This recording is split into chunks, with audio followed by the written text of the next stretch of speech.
بسم اللہ الرحمن الرحیم۔ السلام علیکم ورحمۃ اللہ وبرکاتہ۔ شہ نشین بتشریف فرما مہمان مقرر جو جھارکھنڈ سے تشریف لائے، حضرت مولانا سید شاہ سیف الدین اصدق صاحب چشتی، شہ نشین بتشریف فرما مشائخین اعظام، علماء کرام، اراکین مجلس اتحاد المسلمین، محبان مجلس اتحاد المسلمین، بزرگان ملت، میرے نوجوان ساتھیوں، پس پردہ بیٹھ کر سننے والی میری عزتدار اور ماں اور بہنوں، میرے عزیز دوستوں، بزرگوں، سرزمین دکن کے غیور نوجوانوں،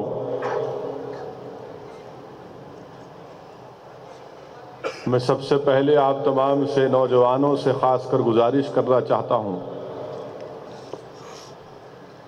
کہ کل شہر حیدرآباد ہو یا ہندوستان کا کسی علاقہ ہو، جو جلوس نکالا جائے گا، میری آپ تمام سے ادباً گزارش ہے کہ جلوس نکالنا کوئی غلط بات نہیں ہے، مگر آداب کے دائرے میں رہ کر میلاد کے جلوس کو نکالنا یہ باعث برکت بھی ہوگا۔ اور جلوس کے دوران میرے عزیز دوستوں، نوجوانوں، کسی بھی طریقے سے کسی کو بھی کوئی تکلیف نہیں دی جا سکتی۔ جلوس کے دوران ایک دوسرے کو رنگ لگانا یہ غلط ہے، اس کا ہماری تہذیب یا ہمارے مذہب سے کوئی تعلق نہیں ہے۔ جلوس کے دوران کسی کو تکلیف پہنچانے والے نعرے لگانا یہ غلط ہے، اس لیے کہ ہم رحمت للعالمین کا جشن منا رہے ہیں جو ساری کائنات کے لیے رحمت ہے۔ کل جلوس کے دوران جب ظہر کی نماز کا وقت ہوگا تو جلوس کو وہاں پر ختم کرنا چاہیے یا جلوس کو روک کر جتنے نوجوان اس جلوس میں شامل رہیں گے ان تمام کے تمام مسجد میں جا کر ظہر کی نماز ادا کرنا، اور ظہر کی نماز ادا کرنے سے پہلے آج صبح میں اٹھ کے فجر کی نماز بھی پڑھنا ضروری ہے۔ ایسا نہیں ہے کہ جلسے میں شرکت کیے، خوب نعرے مارے اور صبح فجر کی نماز گول۔ تو میرے عزیز دوستوں اور بزرگوں، میرے نوجوانوں، خاص طور سے اس کا خیال رکھیے، جامعہ نظامیہ کا فتویٰ بھی آپ کے سامنے ہے۔ معزز علماء کرام نے اس تعلق سے ایک فتویٰ دیا ہے، تو پورے ڈسپلن کے ساتھ اور باوضو رہیے۔ سگریٹ کم سے کم اس جلوس کے دوران میں تو مت پیجیے، گٹکا مت کھائیے جلوس کے دوران، کم سے کم چند گھنٹوں کے لیے ایک دوسرے سے فحش کلامی مت کریے۔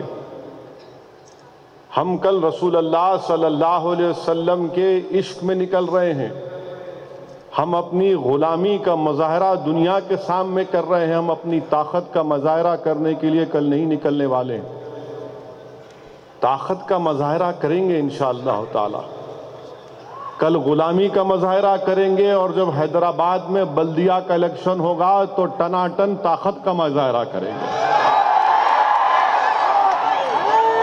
بیٹھیے بیٹھیے بیٹھیے۔ آپ فرسٹ کلاس سیٹ میں بیٹھے ہیں، خاموش بیٹھ کے سنیے۔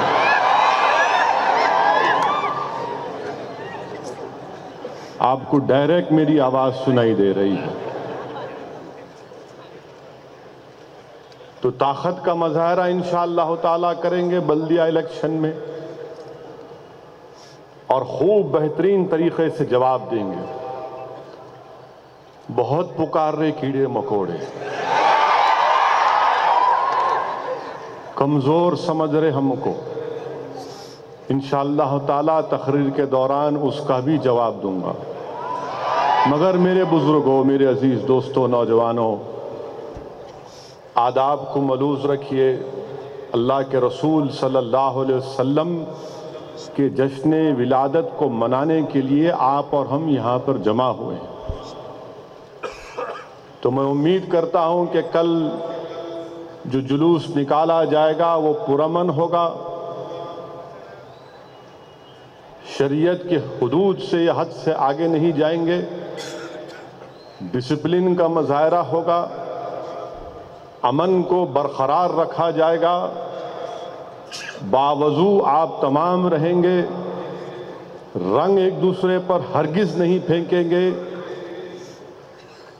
سگریٹ کو کم سے کم 3-4 گھنٹے کے لیے چھوڑ دیں گے، نماز ظہر پہلے فجر پھر ظہر ادا ہوگی، اور جب جلوس نکلے گا تو پورے طریقے کے ساتھ اپنی زبان پر درود و سلام کو جاری رکھیے۔ یہ غلاموں کا مظاہرہ کرنا ہے۔ میرے عزیز دوستوں اور بزرگوں، ماہ ربیع الاول کی بہت بڑی فضیلت ہے۔ علماء کرام نے یہ تصریح فرمائی ہے کہ اس ماہ مبارک کا بہت بڑا مرتبہ، بعض علماء کرام نے لکھا ہے کہ اس ماہ مبارک کا مرتبہ ماہ رمضان سے بڑھ کے، اس لیے کہ اس میں اور ماہ رمضان میں اللہ سبحانہ و تعالیٰ نے قرآن کریم کو نازل کیا، تو اس ماہ مبارک میں صاحب قرآن تشریف لائے، اس میں قرآن آیا تو اس میں قرآن والے تشریف لائے، اور اگر اللہ کے رسول صلی اللہ علیہ وسلم نہ ہوتے تو رمضان، قرآن، زکوٰۃ، صدقہ یہ ہم کو نہیں ملتا۔ یہ ملا ہے تو صدقہ ہے نبی کریم صلی اللہ علیہ وسلم کا۔ میرے عزیز دوستوں اور بزرگوں، میرے عزتدار ماں اور بہنوں، اللہ سبحانہ و تعالیٰ نے انسان کو کئی نعمتوں سے نوازا۔ اللہ نے انسان کو آنکھ دیے، کان دیے، زبان دیے، دماغ دیا سوچنے اور سمجھنے کے لیے۔ یہ ایسی نعمتیں ہیں کہ ساری کائنات اس کی قیمت نہیں بن سکتی۔ اور کہیں پر اللہ سبحانہ و تعالیٰ نے کہا ہے کہ انسان، میں نے تجھے آنکھ دے کر تجھے بہت بڑا احسان کیا، تجھے کان دے کر ایک بہت بڑا احسان کیا، بلکہ اللہ قرآن میں ارشاد فرمایا، علماء کرام نے اس قرآن کی آیات کا ترجمہ اس طرح کیا کہ اللہ فرما رہا ہے قرآن میں کہ اگر تم میری نعمتوں کا شمار کرنا چاہو تو نہیں کر سکو گے۔ اور جب کائنات میں اپنے حبیب محمد مصطفیٰ صلی اللہ علیہ وسلم کو بھیجا تو اللہ سبحانہ و تعالیٰ قرآن کریم میں ارشاد فرماتا ہے، علماء کرام محدث اس آیات کا ترجمہ اس طرح سے کرتے ہیں کہ اللہ نے مومنوں پر ایک بہت بڑا احسان کیا اور ان میں ایک عظمت والے رسول کو بھیجا۔ تو معلوم ہوا کہ نعمت عظمیٰ ہے جس پر اللہ سبحانہ و تعالیٰ خود احسان جتلا رہا ہے۔ میرے عزیز دوستوں اور بزرگوں، علماء کرام نے اپنی کتابوں میں لکھا، رسول الدین اویسی نے علماء کرام کے صحبت میں بیٹھ کر ان کے پیروں کے پاس بیٹھ کر سنا کہ ابو القاسم سہیلی رحمت اللہ علیہ نے ارشاد فرمایا کہ شیطان کو جب ملعون قرار دیا گیا تو چیخ مارا اور رویا۔ جب شیطان کو ملعون قرار دے کر اس کو نیچے ڈھکیل دیا گیا تو ابلیس رویا، پکارا، اور جب رسول اللہ صلی اللہ علیہ وسلم کی ولادت ہوئی تو شیطان پکارا، خوب پکارا اور رویا، اور جب سورہ فاتحہ کو نازل کیا گیا تو شیطان خوب پکارا اور خوب رویا۔ میرے عزیز دوستوں اور بزرگوں، جشن رحمت اللہ عالمین یا عید میلاد النبی منانا، حضرت شاہ ولی اللہ محدث دہلوی اپنی کتاب در ثمین میں اپنے والد شاہ عبد الرحیم رحمت اللہ علیہ کا واقعہ لکھتے ہیں کہ ہر سال شاہ عبد الرحیم رحمت اللہ علیہ ماہ ربیع الاول میں جشن ولادت نبی صلی اللہ علیہ وسلم مناتے تھے، کھانا پکاتے تھے اور غرباؤں میں تقسیم کرتے تھے۔ ایک مرتبہ شاہ عبد الرحیم رحمت اللہ علیہ کے پاس پیسے نہیں تھے، صرف 2 آنے تھے، تو آپ نے برکت کے حصول کے لیے بھنے ہوئے چنے خریدے اور غریبوں میں اس کو بانٹ دیا۔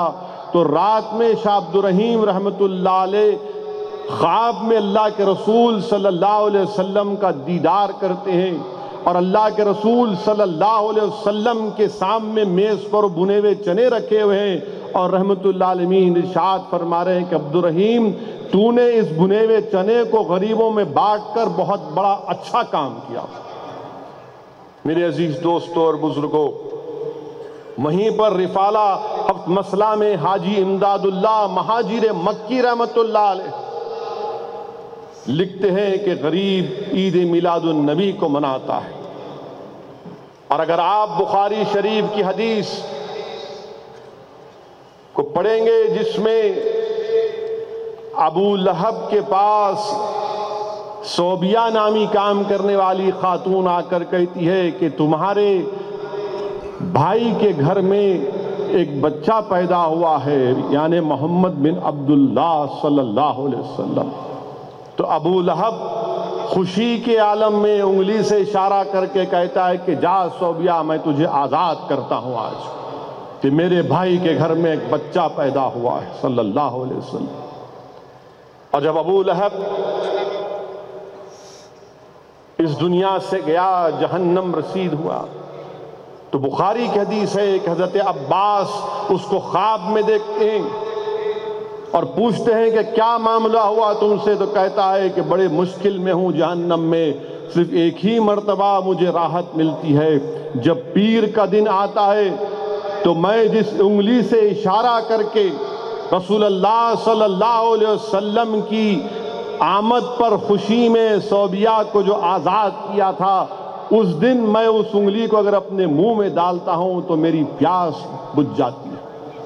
تو ابو لہب محمد بن عبداللہ کی آمد پر جشن منا رہا تھا، اور ہم اور ساری کائنات میں محمد صلی اللہ علیہ وسلم کی آمد کا جشن منا رہے ہیں، تو یقیناً اللہ سبحانہ وتعالی ہماری یہاں پر آمد پر برکت دے گا، اور ہم تمام کے بیٹھنے کو قبول کرے گا انشاءاللہ تعالی۔ میرے عزیز دوستوں اور بزرگوں، اللہ کے رسول صلی اللہ علیہ وسلم کے تعلق سے واقعات میں آیا کہ علماء کرام نے لکھا، یا اسد الدین اویسی کی زبان سے نہیں بلکہ علماء کرام کی کتابوں میں نے پڑھا کہ حضرت ابوبکر صدیق رضی اللہ تعالیٰ عنہ جب یمن کو گئے تو یمن میں آپ کی ایک ملاقات ایک ضعیف شخص سے ہوئی، جس نے آپ سے پوچھا کہ کیا آپ مکہ سے آئے ہیں؟ تو آپ نے کہا ہاں میں مکہ سے آیا ہوں۔ اس ضعیف شخص نے پوچھا کہ کیا آپ کے پاس محمد یا احمد صلی اللہ علیہ وسلم نے نبوت کا اعلان کیا؟ تو آپ نے کہا میں نہیں جانتا۔ پھر اس ضعیف شخص نے کہا کہ آپ کے جسم پر، آپ کے پیٹ کے بازو ایک تل ہے، تل کا نشان ہے، مجھے دکھائیے۔ صدیق اکبر نے کہا اور دیکھا تو کہا کہ ہاں یہ ہے نشان۔ تو اس ضعیف شخص نے کہا کہ ابوبکر صدیق، جب آپ مکہ جائیں گے تو یہ میرے اشعار جو میں اللہ کے رسول صلی اللہ علیہ وسلم کے نام پر 12 اشعار پڑھے ہیں، آپ محمد مصطفیٰ صلی اللہ علیہ وسلم کو یہ اشعار ان کے حوالے کر دینا۔ ابوبکر صدیق رضی اللہ تعالیٰ عنہ مکہ گئے، واپس گئے، جا کر پوچھا کیا ہے، کیا ہوا؟ تو معلوم ہوا کہ اللہ کے رسول صلی اللہ علیہ وسلم نے نبوت کا، رسالت کا اعلان کیا۔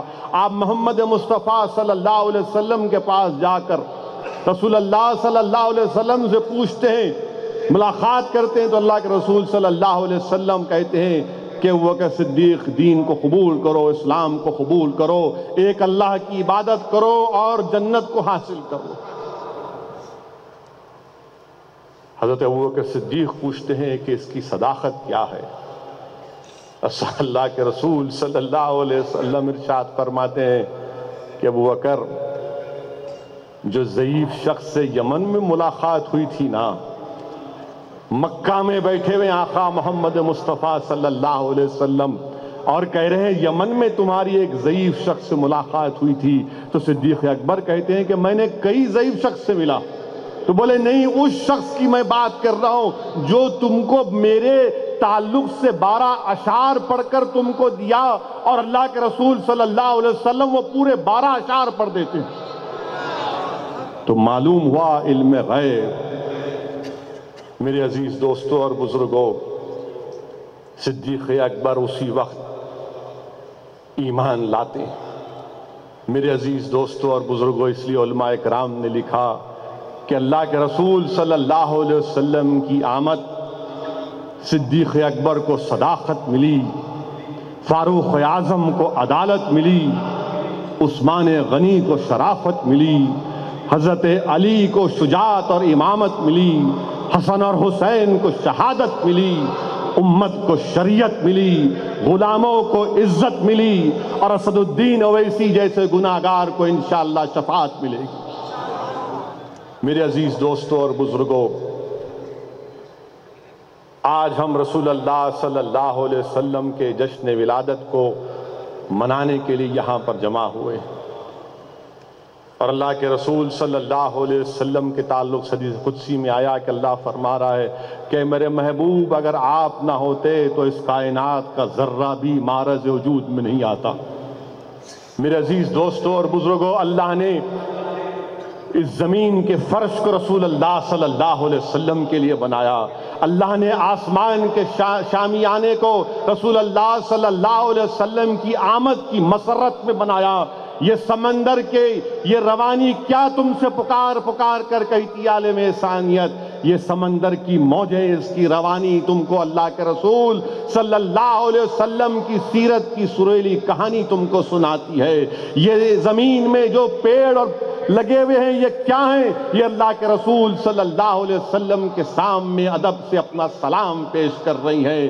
اے انسانیت سنو اویسی کی آواز کو۔ آج دنیا میں اگر باغات میں پھول ہیں، ان پھولوں میں اگر مہک ہے تو کیا ہے؟ اللہ کے رسول صلی اللہ علیہ وسلم کے پسینے کا وہ پسینے کی خاک ہے۔ اگر آج میووں میں مٹھاس ہے تو کیا ہے؟ وہ اللہ کے رسول صلی اللہ علیہ وسلم کی زبان مبارک سے نکلنے والے وہ پیارے پیارے الفاظ کی سوغات ہے۔ یاد رکھو نوجوانوں، اگر کسی قوم نے انسانیت کی تاریخ میں اگر کسی اپنے مذہبی پیشوا کے لیے اپنا سب کچھ قربان کیا تو دنیا کی کوئی تاریخ یہ مثال پیش نہیں کر سکتی کہ دنیا میں واحد وہ مسلمان ہے جس نے اللہ کے رسول صلی اللہ علیہ وسلم سے اپنی بے پناہ محبت کا مظاہرہ کیا۔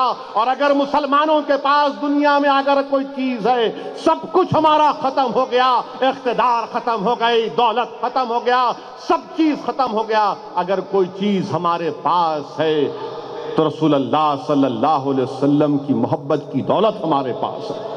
اور دنیا یہ چاہتی ہے کہ اس دولت کو ختم کر کے رکھ دیا جائے۔ اور یاد رکھو نوجوانوں، دنیا کے خزانے خالی ہو جائیں گے مگر یہ دولت کوئی خرید نہیں سکتا۔ یاد رکھو نوجوانوں، ہمارے بزرگوں نے اس دولت کو بچا کے رکھنے کے لیے اپنا سب چیز قربان کر دیا۔ یاد رکھو نوجوانوں، یاد رکھو نوجوانوں، جو بت پرست تھے، جو اللہ کے رسول صلی اللہ علیہ وسلم کے دامن سے لپیٹ گئے، وہ خدا پرست ہو گئے۔ جو قاتل تھے وہ زمانے اور انسانیت کے محافظ بن گئے۔ جن کے پاس دولت پر بڑا غرور تھا وہ رسول اللہ صلی اللہ علیہ وسلم کے جب دامن سے لپیٹ گئے تو اپنی ساری دولت کو لٹانا اپنے لیے ذریعہ نجات سمجھتے تھے۔ جو تخت نشین تھے آقا کے دامن سے وابستہ ہو گئے، قدموں سے وابستہ ہو گئے تو کہا تخت و تاج کی ضرورت نہیں ہے، رسول اللہ صلی اللہ علیہ وسلم کے قدموں کے پاس ہم بیٹھ جائیں گے۔ جو بڑے بڑے آرام کے بستروں پر سوتے تھے وہ آج بوریا نشینی پر رسول اللہ صلی اللہ علیہ وسلم کی محبت میں واسطہ اختیار کر گئے۔ جن کے پاس دسترخوانوں پر کھانے کے بہت سی چیزیں تھیں وہ اسلام کی عظمت کے لیے، رسول صلی اللہ علیہ وسلم کی محبت کے لیے بھوک اور فاقہ کشی کو اختیار کیا۔ یاد رکھو نوجوانوں، ہمارے بزرگ، ہمارے اسلاف کی روحیں تم سے پکار پکار کر کہہ رہی ہیں کہ دولت ایمان اور رسول اللہ صلی اللہ علیہ وسلم کی محبت کے لیے ہم نے اپنے جسموں پر پتھروں کو کھایا اور پھول کی مار کی طرح سہا۔ ہم نے تلواروں کی جھنکاروں میں نعرہ تکبیر اللہ اکبر کی آوازوں کو بلند کیا۔ ہم نے کوڑوں کو اپنے جسموں پر کھایا اور اللہ ایک ہے، اللہ ایک ہے کہ نعرے بلند کیے۔ اسلاف کی روحیں تم سے پکار پکار کر کہہ رہی ہے نوجوانوں کہ ہم کو قید و بند کی صحبتیں برداشت کرنا پڑا، مگر قید کی چار دیواریوں نے ہمارے ہمت اور حوصلے کو ختم نہیں کیا۔ نوجوانوں، اسلاف کی روحیں ہم سے پکار پکار کر کہہ رہی ہیں کہ ہم کو پھانسی پر لٹکایا گیا، مگر پھانسی کے خوف نے آواز حق کو بلند کرنے سے ہم پیچھے نہیں ہٹے۔ آج وہی اسلاف کی روحیں نوجوانوں تم سے پکار پکار کر کہہ رہی ہیں کہ اس دولت ایمان کی حفاظت کرو، رسول اللہ صلی اللہ علیہ وسلم سے اپنی محبت اور نسبت میں اور مضبوطی پیدا کرو۔ میرے عزیز دوستو اور بزرگوں، زمانہ ایک نئی سازش کر رہا ہے، بلکہ نئی پرانی سازش ہے۔ کوشش یہ کر رہا ہے کہ اسلام کو بدنام کیا جائے، اسلام کو بدنام کیا جائے کہ مسلمان ظالم ہیں۔ مساوات کی دنیا بات کرتا ہے، ارے دنیا والو، تم اسلام پر جھوٹا الزام لگانے والو، مساوات کی بات تو ہم کرتے ہیں۔ ہمارا وجود انسانیت کی بقا کے لیے ہے، ہمارا وجود انسانیت کی بقا کے لیے ہے۔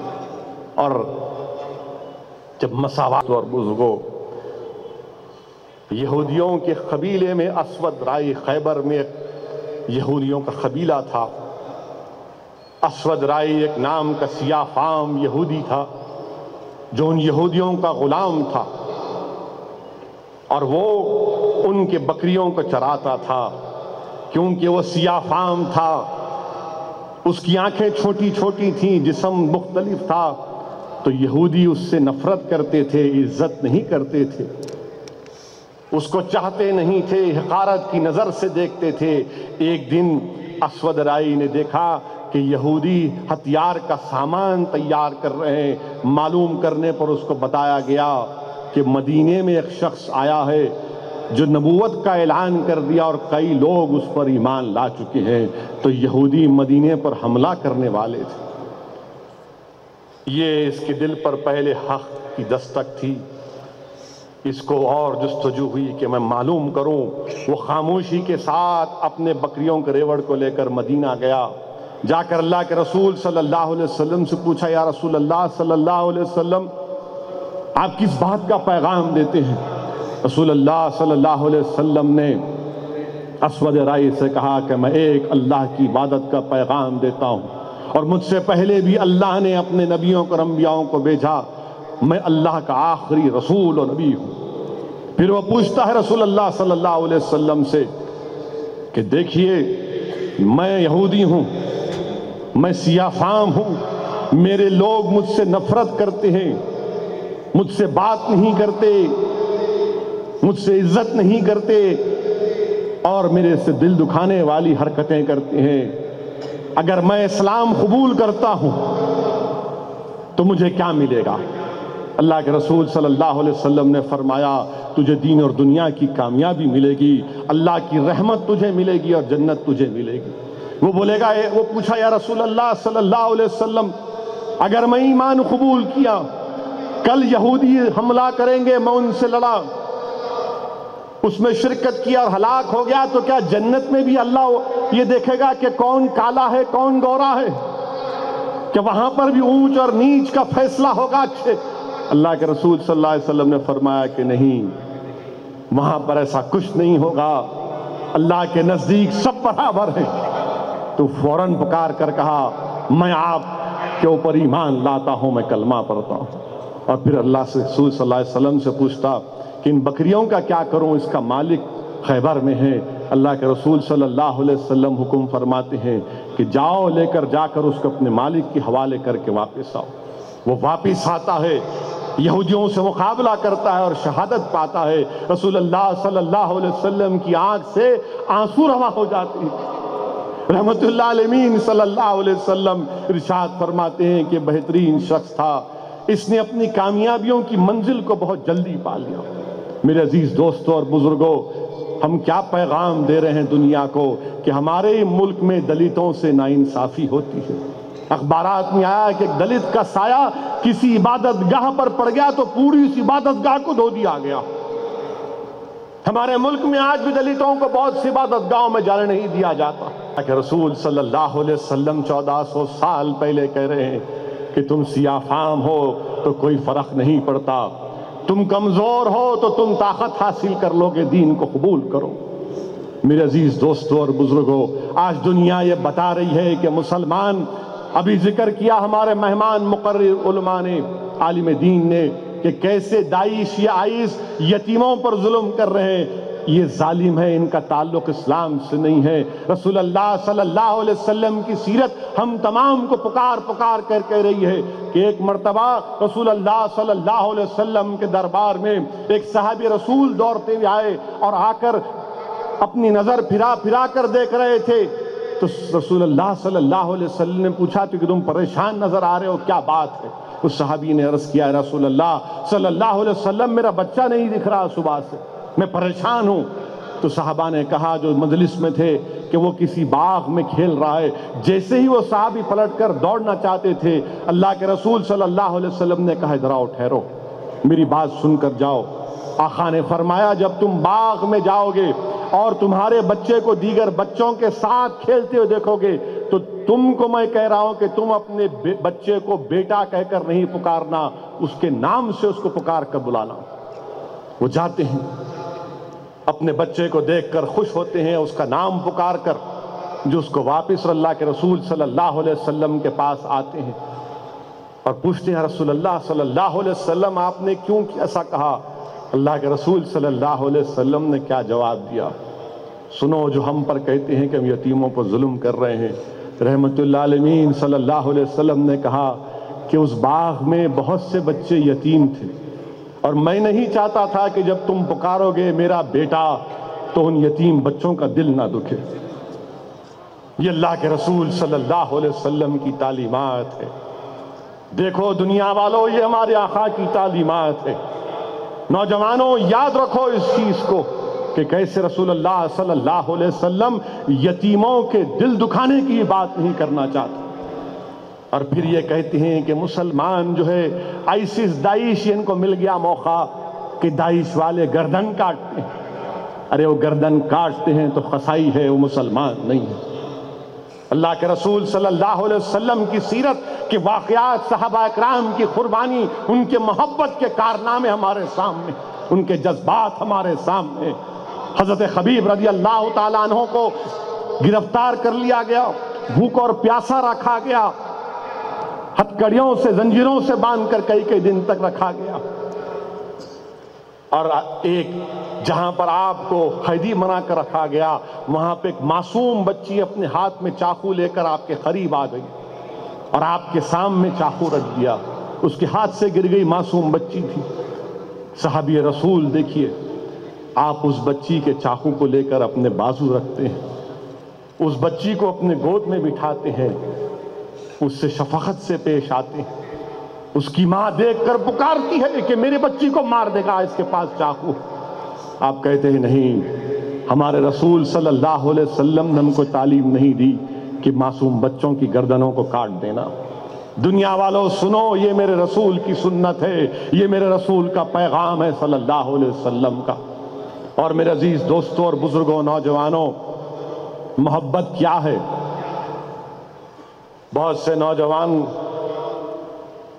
جوانی کے جوش میں محبت نہیں جانتے۔ محبت اور عشق ایک قلبی عمل ہے نوجوانوں، محبت اور عشق ایک قلبی عمل ہے، اور محبت کے کیا ریکوائرمنٹ ہے، محبت کیا مطالبہ کرتی ہے؟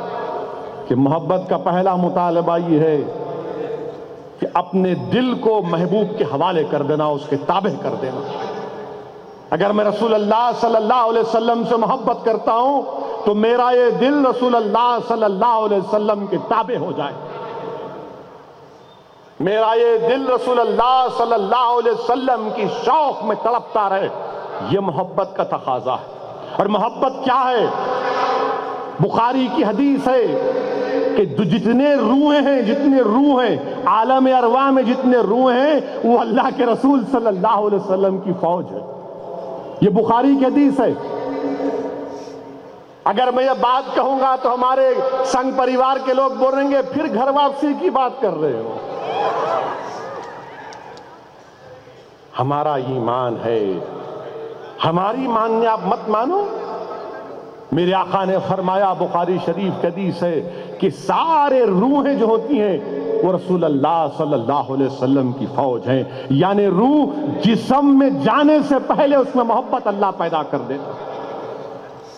تو نوجوانوں، اگر تم رسول اللہ صلی اللہ علیہ وسلم سے محبت کرتے ہو تو اپنے دل کو رسول اللہ صلی اللہ علیہ وسلم کے تابع کرو۔ قاضی ایاز کتاب الشفا میں لکھ رہے ہیں، قاضی ایاز کتاب الشفا میں لکھ رہے ہیں کہ تم اس وقت تک سنت کی مٹھاس کو نہیں پا سکتے جب تک کہ تم اپنے وجود کے مالک کو رسول اللہ صلی اللہ علیہ وسلم کو نہیں مانو گے۔ میرے عزیز دوستوں اور بزرگوں، علماء کرام نے لکھا، بلکہ قاضی سلمان منصور پوری نے لکھا کہ حاتم طائی بہت بڑا شخص تھا۔ حاتم طائی کو لوگ اس کی ذات سے جانتے تھے یا اس کی سخاوت صفات سے جانتے تھے؟ لوگ اس کے محبت کیوں کرتے تھے؟ اس کی ذات سے نہیں بلکہ اس کی سخاوت سے محبت کرتے۔ مگر یاد رکھو نوجوانوں، دنیا میں ایک ہی شخصیت ہے، وہ ہے محمد مصطفیٰ صلی اللہ علیہ وسلم۔ دنیا میں ایک ہی شخصیت ہے جس کی ذات سے دنیا محبت کرتی، جس کے اوصاف سے دنیا محبت کرتی، جس کی زبان سے دنیا محبت کرتی، جس کی سنت سے دنیا محبت کرتی، جس کی آل سے دنیا محبت کرتی، جس کے صحابہ سے دنیا محبت کرتی۔ اور کوئی کائنات میں ایسا شخصیت نہیں ہے جو اتنی محبت ہم رسول اللہ صلی اللہ علیہ وسلم سے کرتے ہیں۔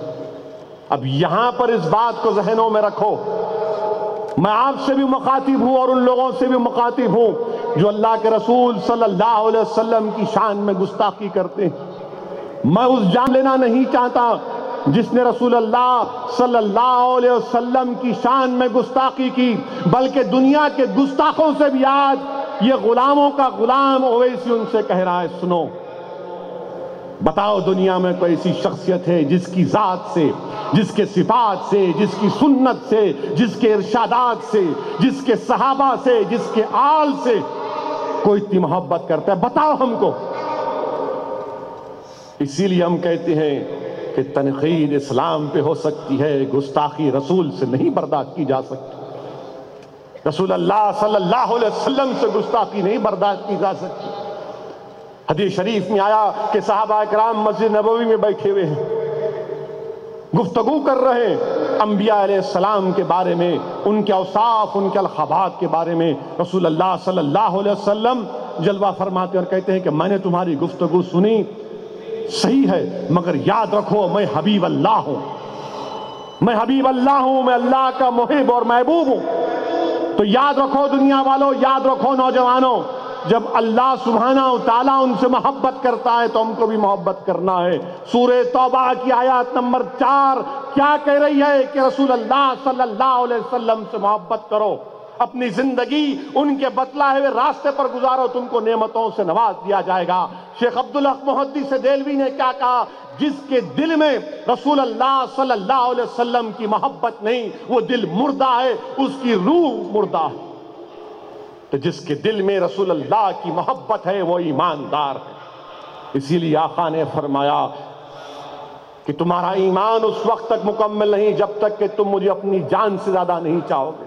آقا نے فرمایا کہ تمہارا ایمان اس وقت تک مکمل نہیں جب تک کہ تمہاری اولاد، تمہارے ماں باپ، تمہاری دولت سے بڑھ کر مجھے نہیں چاہو گے۔ اور اللہ کے رسول صلی اللہ علیہ وسلم نے، بخاری کی حدیث ہے، رسول اللہ حضرت انس رضی اللہ تعالیٰ عنہ سے روایت ہے کہ آقا نے فرمایا کہ جس کے پاس 3 ایسی خصلتیں ہوں گی وہ ایمان کی حلاوت کو پائے گا۔ ایک وہ شخص جو اللہ اور رسول کو تمام چیزوں سے زیادہ چاہتا ہے۔ دوسرا، وہ اگر وہ کسی سے محبت کرتا ہے تو صرف اللہ کے لیے کرتا ہے۔ اگر اسد الدین اویسی تو محبت کرتے، یا اگر میں تم سے محبت کرتا ہوں الحمدللہ تو صرف اللہ کے لیے کرتا ہوں۔ میں تم سے اگر محبت کرتا ہوں تو صرف اللہ کے لیے کرتا ہوں۔ یہ دارالسلام کی سرزمین، یہ بلند عمارتیں تم کو پکار پکار کر کہہ رہے ہیں مسلمانوں کہ ان عمارتوں کو بنانے والے صلاح الدین اویسی اور عبد الواحد اویسی اور وہ تمام مرحوم قائدین نے ان عمارتوں کو بنایا تو اللہ کی محبت کے لیے بنایا، الیکشن جیتنے کے لیے نہیں بنایا، اللہ کی محبت کے لیے بنایا، رسول اللہ صلی اللہ علیہ وسلم کی محبت کے لیے بنایا۔ اگر اسرا ہاسپٹل میں 500 روپے میں اگر کسی غریب کا بلا لحاظ مذہب ملت ڈائلیسس ہوتا ہے تو اللہ کے لیے کام کیا جا رہا ہے، الیکشن کے لیے نہیں کیا جا رہا ہے۔ اگر کم پیسوں میں اسرا میں اویسی میں علاج ہوتا ہے تو اللہ کے لیے کیا جا رہا ہے، سیاسی اغراض و مقاصد کے لیے نہیں کیا جا رہا ہے۔ اگر اکبر الدین اویسی کو جسموں پر گولیاں ماری گئیں، چاقوں سے حملہ کیا گیا، اگر ہم نے بدلہ نہیں لیا اسی طریقے سے، کیونکہ اللہ کے اوپر ہم نے چھوڑ دیا۔ میرے عزیز دوستوں اور بزرگوں، اگر اکبر الدین اویسی تعلیمی اداروں کو چلا رہے ہیں تو اپنی سیاسی شہرت کے لیے نہیں بلکہ اللہ کے لیے۔ اور یہی حدیث شریف حضرت انس رضی اللہ تعالیٰ عنہ،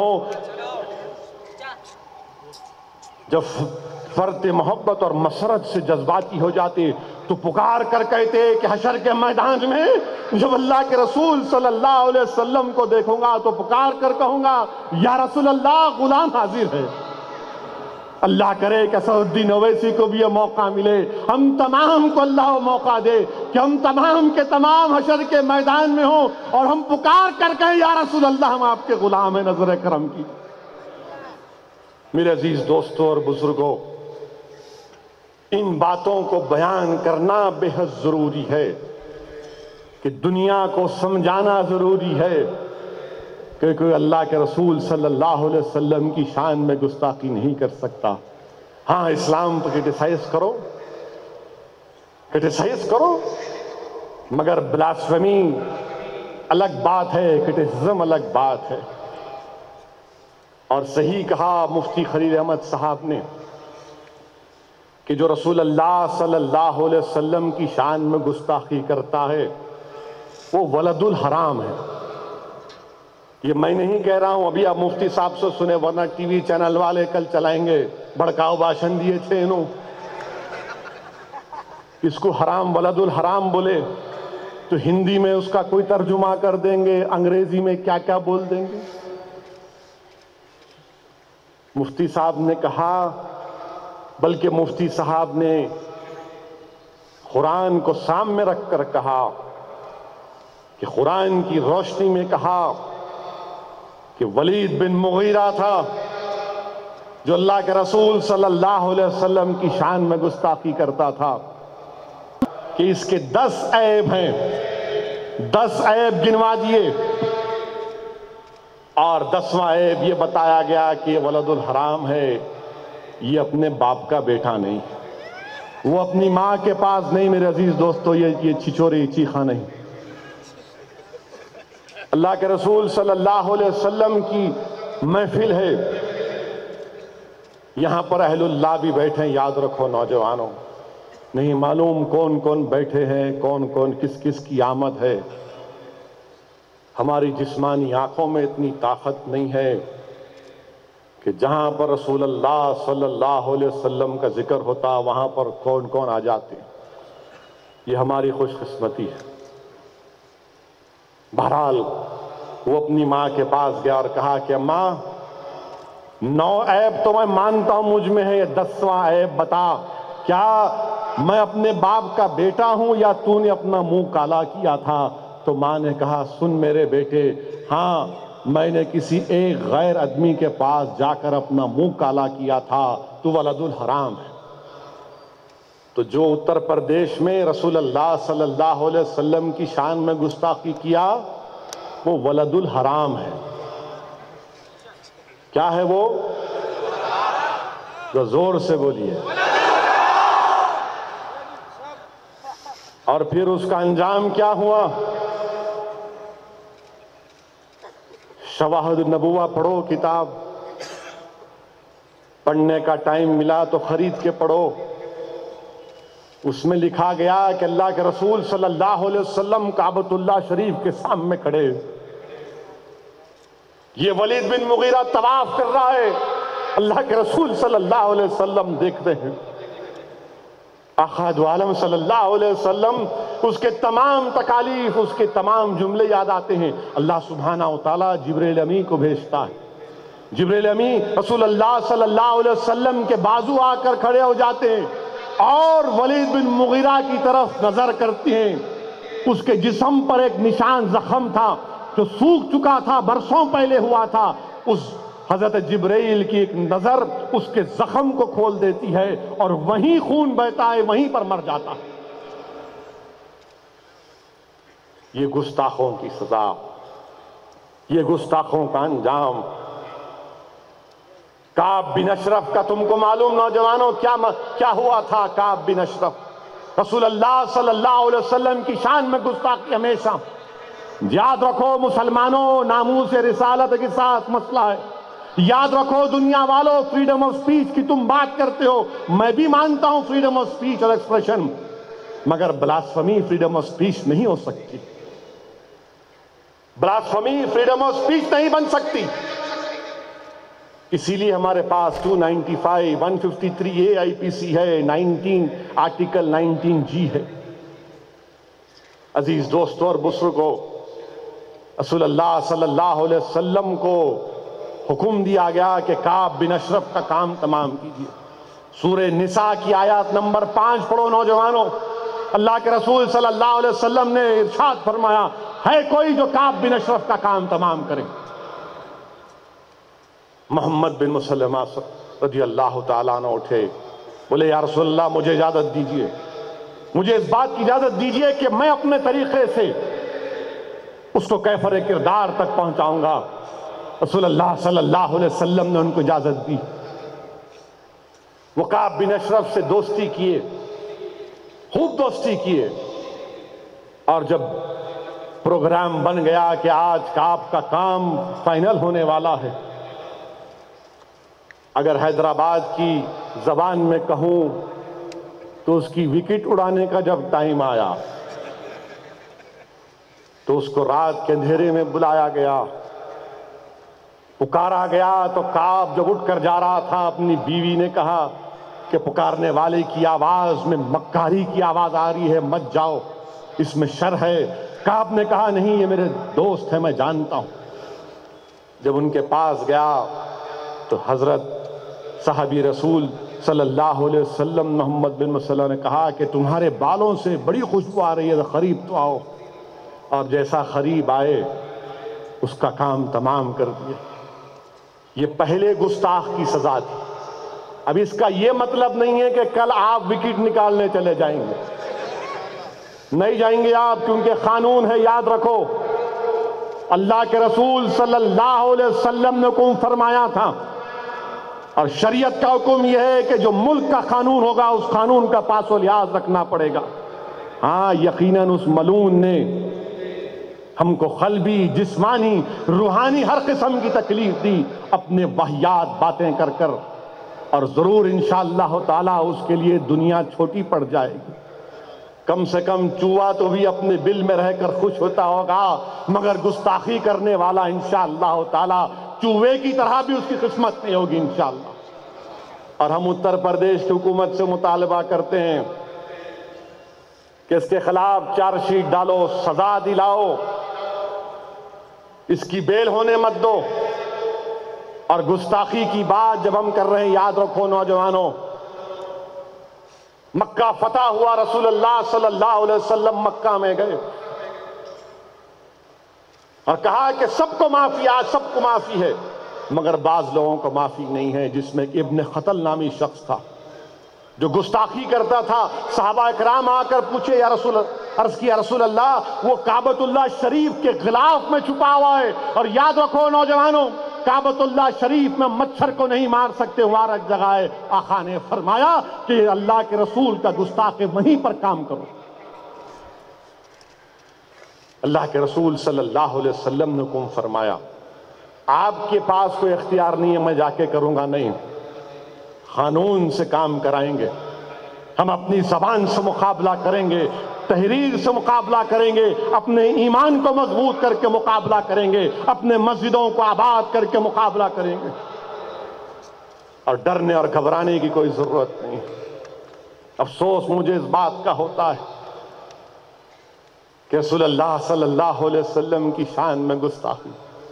ارے دنیا والو، تم سنو تو صحیح میرے آقا کے بارے میں، تم پڑھ تو لو رسول اللہ صلی اللہ علیہ وسلم کی سیرت، جس کی شان میں تم گستاخی کر رہے ہو۔ دیکھو جب ان کی آمد اس دنیا میں ہوئی، جب رسول اللہ صلی اللہ علیہ وسلم کی آمد اس دنیا میں ہوئی، اور دائی حلیمہ جو کمزور ہیں، ان کا اونٹ کمزور ہے، تمام اونٹ پہلے چلے گئے، آپ کا اونٹ کمزور ہے، آخر میں آتے، جو پہلے آئے سب بچوں کو لے کر چلے گئے، اور آپ کے سامنے ایک بچہ ہے، کہا گیا کہ یتیم ہے۔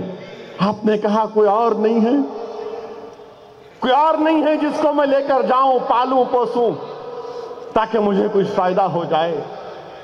کہا گیا کہ نہیں، یہی ہے۔ اور وہ دائی حلیمہ جب اللہ کے رسول صلی اللہ علیہ وسلم کو اٹھاتی ہیں اپنے ہاتھوں میں، رسول اللہ صلی اللہ علیہ وسلم جب اپنی آنکھیں کھولتے ہیں، منہ کھولتے ہیں، تو دائی حلیمہ کہتی ہیں کہ ایسا نور نکلا جو آسمانوں تک چلا گیا۔ کل تک دائی حلیمہ کے پاس اس اونٹنی پر بیٹھ کر جب آپ واپس اپنے گھر، اپنے قبیلے کو جانا چاہتے، تو وہ اونٹنی اتنا دوڑنا شروع کر دی کہ قافلے والے نے کہا کہ حلیمہ کیا ہو رہا ہے؟ آتے وقت تمہاری وجہ سے ہم رک گئے تھے، اب تمہاری وجہ سے ہم تھک جا رہے ہیں، تمہارا اونٹ اتنا تیز دوڑ رہا ہے۔ اور جب وہ لے کر گئے تو وہاں پر دیکھا کہ جس گھر میں اللہ کے رسول صلی اللہ علیہ وسلم ہے، دائی حلیمہ کے بکری گھاس تھوڑی کھاتے اور موٹی ہو جاتی ہیں۔ لوگوں نے کہا کہ جس جگہ پر حلیمہ کے بکریاں گھاس کھاتی ہیں وہاں پر لے کر جاؤ، مگر ان بکریوں میں زمین آسمان کا فرق تھا۔ جب اللہ کے رسول صلی اللہ علیہ وسلم کو حضرت عبد المطلب نے جب بارش نہیں ہوئی تو کعبۃ اللہ شریف میں لے کر آئے اور کہا کہ یا اللہ تجھے اس بچے کا واسطہ، مجھے یہاں پر مرحوم عاقل صاحب رحمت اللہ علیہ یاد آ رہے ہیں کہ عاقل صاحب اپنی تقریر میں جملہ دہراتے تھے کہ اللہ تجھے ان گورے گورے ہاتھوں کا واسطہ، اور بارش اسی وقت نازل ہوئی، کتابوں میں لکھا گیا۔ اے دنیا والو، ہم رسول کی شان میں گستاخی برداشت نہیں کر سکتے۔ جس نے انسانیت کو محبت کا ایک پیغام دیا، اور جو رسول اللہ صلی اللہ علیہ وسلم کے ماننے والے ہیں، رحمت اللہ عالمین کے ماننے والے ہیں، وہ دہشت گرد نہیں ہو سکتے۔ دنیا والوں، اللہ کے رسول صلی اللہ علیہ وسلم کی گستاخی ہم برداشت نہیں کر سکتے کہ تکالیف اٹھانی پڑی، اونٹ کی اجری ڈال دی گئی، کیا کیا نہیں کیا گیا۔ میرے آقا محمد مصطفیٰ صلی اللہ علیہ وسلم بھوک اور پیاس کی شدت کو برداشت کرتے تھے، پیٹ پر ایک نہیں دو پتھر باندھ لیتے تھے۔ اللہ کے رسول صلی اللہ علیہ وسلم کو پتھروں کی بارش کا سامنا کرنا پڑا، اپنے خون میں غسل کرنا پڑا۔ رسول اللہ صلی اللہ علیہ وسلم نے اپنے دندان مبارک کو شہید کیا احد کے میدان میں۔ اللہ کے رسول صلی اللہ علیہ وسلم سے ہم کو اتنی محبت ہے دنیا والوں کہ ہم ہر چیز کو برداشت کر سکتے، مگر رسول کی شان میں گستاخی کو برداشت نہیں کر سکتے، کیونکہ ہمارے پاس کچھ ہے ہی کیا؟ صرف ایک ہی دولت ہے، تم وہ بھی چھیننا چاہ رہے ہم سے؟ نہیں، تم ہمارا اقتدار چھین لیے، تم ہماری دولت چھین لیے، نوجوانوں کی نوجوانی چھین لیے، ہماری بہنوں کے سہاگوں کو تم نے لوٹ لیا۔ اب خدا کی قسم ہم تم کو اس بات کی اجازت نہیں دیتے کہ تم ہمارے رسول کی دولت ہم سے چھین لو۔ یہ محبت ہی تو ہمارے پاس ہے اور ہم اپنی جانوں کو قربان کر کے اس کی حفاظت کریں گے۔ واقعات میں ہیں نوجوانوں کہ اللہ کے رسول صلی اللہ علیہ وسلم پردہ فرمانے سے پہلے تکلیف میں تھے اور رسول اللہ صلی اللہ علیہ وسلم صحابہ اکرام سے کہہ رہے تھے کہ نماز پڑھو۔ پردہ فرمانے سے پہلے پیر کا دن تھا، حدیث شریف میں آیا کہ پردہ ہٹا کر جب اللہ کے رسول صلی اللہ علیہ وسلم نے دیکھا کہ صدیق اکبر با جماعت نماز پڑھا رہے ہیں اور صحابہ ایک صف میں نماز پڑھ رہے ہیں، تو رسول اللہ صلی اللہ علیہ وسلم پردہ فرمانے سے پہلے سر میں درد ہے، آپ مسکراتے ہیں۔ تو نوجوانوں، اگر تم رسول اللہ صلی اللہ علیہ وسلم سے محبت کرتے، دیکھو آقا دو عالم صلی اللہ علیہ وسلم دنیا سے پردہ فرمانے سے پہلے بھی دیکھ رہے ہیں کہ نماز با جماعت ادا ہو رہی ہے یا نہیں ہو رہی۔ اگر تمہارے دلوں میں رسول اللہ صلی اللہ علیہ وسلم کی محبت ہے نوجوانوں، تو تم کل سے بلکہ آج ہی سے فجر کی نماز کو تم با جماعت ادا کرو گے۔ اللہ کے رسول صلی اللہ علیہ وسلم جب پردہ ہٹا کر دیکھتے ہیں تو صحابہ اکرام کی محبت دیکھو۔ اچانک سب کی نظر پڑ جاتی ہے کہ اللہ کے رسول صلی اللہ علیہ وسلم کو شفا ہو گئی، آپ اچھے ہو گئے، اور صدیق اکبر پیچھے ہٹتے ہیں۔ رسول اللہ صلی اللہ علیہ وسلم اشارہ فرماتے ہیں کہ نماز پڑھو۔ اللہ کے رسول صلی اللہ علیہ وسلم بی بی عائشہ امت کی ماں کے گھر پر ہیں، جبریل امی آتے ہیں، بلکہ اس سے پہلے بی بی فاطمہ تشریف لاتی ہیں اور اللہ کے رسول صلی اللہ علیہ وسلم ان سے کچھ کہتے ہیں قریب بلا کر، شہزادی جنت۔ رسول اللہ صلی اللہ علیہ وسلم کی بات سن کر رونا شروع کر دیتی ہے، بی بی فاطمہ رونا شروع کر دیتی ہیں۔ اللہ کے رسول صلی اللہ علیہ وسلم پھر اشارے سے قریب بلاتے ہیں، بی بی فاطمہ مسکراتی ہیں۔ امت کی ماں حضرت عائشہ صدیقہ پوچھتی ہیں کہ آپ ابھی روئے اور مسکرائی، کیا بات ہے؟ وہ کہتی ہیں کہ راز کی بات ہے، بھی نہیں بتا سکتی۔ رسول اللہ صلی اللہ علیہ وسلم کے پردہ فرمانے کے بعد وہ عرض کرتی ہیں کہ ہاں بتا سکتی ہوں۔ پہلے اللہ کے رسول صلی اللہ علیہ وسلم نے مجھ سے کہا کہ ہر سال ایک مرتبہ جبریل امی آتے تھے، قرآن پڑھاتے تھے، میں قرآن پڑھتا تھا، اس بار وہ 2 مرتبہ ہوا۔ اب میرا وقت آ چکا ہے، اب میں جا رہا ہوں، دنیا سے پردہ فرما رہے ہیں۔ بی بی فاطمہ روتی ہیں اور پھر اللہ کے رسول صلی اللہ علیہ وسلم ان سے کہتے ہیں کہ تم سب سے پہلے میرے ساتھ آؤ گی اور تم جنت میں شہزادی ہوگی، تمام خواتین خاتون۔ وہ مسکراتی ہیں۔ جبریل امی آ کر، جبریل امی رسول اللہ صلی اللہ علیہ وسلم کے پاس آتے، دنیا والوں سنو ہم کیوں گستاخی برداشت نہیں کرتے۔ جب رسول اللہ صلی اللہ علیہ وسلم کے پاس جبریل امی آتے تو دستک دیتے، یا رسول اللہ حاضر ہوں یا اندر آؤں، سید الملائکہ ہیں۔ اب کی بار جب آتے ہیں اور کہتے ہیں یا رسول اللہ صلی اللہ علیہ وسلم، ملک الموت آئے ہیں یا رسول اللہ صلی اللہ علیہ وسلم، اور اللہ یہ جاننا چاہتا ہے کہ آپ دنیا میں رہنا چاہتے ہیں یا پھر آپ دنیا سے پردہ فرمانا چاہتے ہیں۔ اللہ کے رسول صلی اللہ علیہ وسلم، رسول اللہ ارشاد فرماتے ہیں کہ ملک الموت کو اجازت ہے آؤ۔ جب ملک الموت اللہ کے رسول صلی اللہ علیہ وسلم کی جسم اثر سے روح کو نکالتے ہیں، اللہ کے رسول صلی اللہ علیہ وسلم ارشاد فرماتے ہیں کہ ملک الموت ذرا آرام سے آرام سے۔ رسول اللہ صلی اللہ علیہ وسلم کے بازو جو پانی کا پیالہ ہے اس میں انگلیاں ڈبو کر اپنے پیشانی کو لگاتے، اور پیشانی سے جو پسینہ نکلتا ہے علماء کرام نے لکھا کہ وہ موتیوں کی لڑی تھی، وہ موتیوں کی لڑی تھی۔ اللہ سبحانہ و تعالیٰ فرشتوں کو بھیجاتا ہے کہ میرے محبوب کا ارشاد یہ ہے، بتاؤ ان کو کہ جو یہ تکلیف ہو رہی ہے، ایک روایت میں آیا کہ 20 درجے کم کرتی گئی، ایک روایت میں آیا کہ 70 درجے کم کرتی گئی، اور پھر علماء نے لکھا کہ جب کسی انسان کی روح نکالی جاتی ہے اس پر اتنی تکلیف ہوتی ہے کہ ایسا تکلیف ہوتی ہے کہ کسی کو تلوار سے آپ جسم پر ضرب مارتے ہیں، ایک معمولی سوئی چبھتی ہے تو ہم اللہ بول کے پکارتے ہیں، اماں کو یاد کرتے ہیں، یہاں تلوار کی مار پڑتی۔ جب اللہ کے رسول صلی اللہ علیہ وسلم یہ سنتے ہیں تو زبان مبارک سے دعا کرتے ہیں، یا اللہ جتنی تکلیف دینا ہے مجھے دے دے، میری امت کو مت دے۔ اے دنیا والوں، ہم گستاخ کو برداشت نہیں کر سکتے، میرے آقا نے تکلیف اٹھائی اس دین کے لیے۔ ارے سنو دنیا والوں، اگر اسد الدین اویسی نے اللہ کو جانا تو محمد صلی اللہ علیہ وسلم کی وجہ سے اللہ کو جانا اور اللہ کہا۔ میرے عزیز دوستوں اور بزرگوں، دنیا کو بتانا پڑے گا، ہم بتائیں گے دنیا کو، بغیر مروب ہوئے، بغیر ڈرے اور خوف کا شکار ہوئے، گستاخی کو ہم برداشت نہیں کر سکتے۔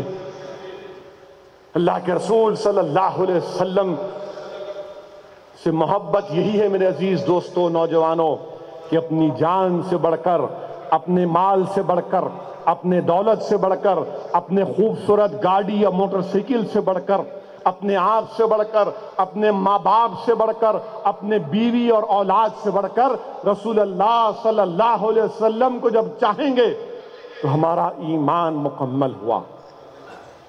اور دنیا کو یہ بات سمجھنا پڑے گا، اور اگر دنیا یہ سمجھ رہی ہے کہ بولتے جائیں گے تو یاد رکھو یہ غلط ہے، یہ صحیح نہیں ہے۔ اور ہم دنیا کو بتانا چاہ رہے ہیں کہ امریکہ میں ڈونالڈ ٹرمپ بولتا ہے کہ امریکہ میں مسلمان کو آنے نہیں دیں گے۔ انہیں کیا ڈونالڈ ڈک ہے؟ امریکہ میں نہیں آنا کہتے، کون آنا بابا پھر؟ امریکہ نہیں آنا کہتے، ڈونالڈ ٹرمپ بول رہے امریکہ میں مسلمان نہیں آنا، یہاں انہوں بول رہے گوشت کھانا ہے تو پاکستان جانا کہتے۔ ارے امریکہ بھی وجود میں آیا تو رسول اللہ صلی اللہ علیہ وسلم کی وجہ سے، اور انہوں پاکستان جانا، پاکستان کیوں جائیں گے؟ حضرت آدم علیہ السلام یہاں آئے تو کہاں ہندوستان کو آئے؟ آپ جب غلطی آپ سے ہو گئی تھی، وہ جھاڑ سے نہیں کھانا کھائے تو آپ نے اللہ سے کیسا کہا؟ اللہ مجھے معاف کر دے محمد صلی اللہ علیہ وسلم کے صدقے میں۔ اللہ نے پوچھا کہ آدم آپ نے کہاں سے سیکھا؟ تو کہا یا اللہ میں نے تیرے عرش کے نیچے دیکھا لا الہ الا اللہ محمد رسول اللہ۔ ابا آدم ہندوستان کو آئے، آپ بول رہے گوشت کھانا ہے تو پاکستان جانا۔ ارے ساری دنیا ہماری وجہ سے بابا، ہم نہیں تو دنیا نہیں، ہم نہیں تو گائے بھی نہیں، بیل بھی نہیں، بھینس بھی نہیں، تم بھی نہیں، موڈی بھی نہیں، کچھ بھی نہیں۔ اب ہم ہے تو ہے، ہم نہیں تو تم نہیں بابا۔ نہیں یہاں رہنا ہے تو یہ نہیں کھانا، وہ نہیں کرنا، کیا کرنا پھر؟ یہ نہیں کھانا۔ مختار عباس نقوی بولتے گوشت کھانا ہے تو پاکستان چلے جانا۔ ہریانہ کا چیف منسٹر بھی یہی بات بولتا۔ اب مہاراشٹرا میں جنوری سے لے کر دسمبر تک 4000 کسان خودکشی کر لیے۔ کیا کرنا ان کے بارے میں؟ اب وہ بیچارے اپنا جانور بھی نہیں بیچ سکتے۔ اب ان کے پاس گائے ہے، بیل ہے، کھانے کو کھانا نہیں ہے، پوری فصل برباد ہو گئی، پوری فصل سوکھ گئی، زمین میں پانی نہیں ہے، وہ کم سے کم جانور بیچ کر زندگی گزار سکتا۔ تو بولتے نہیں ماتا کا معاملہ ہے، بیچ نہیں سکتے۔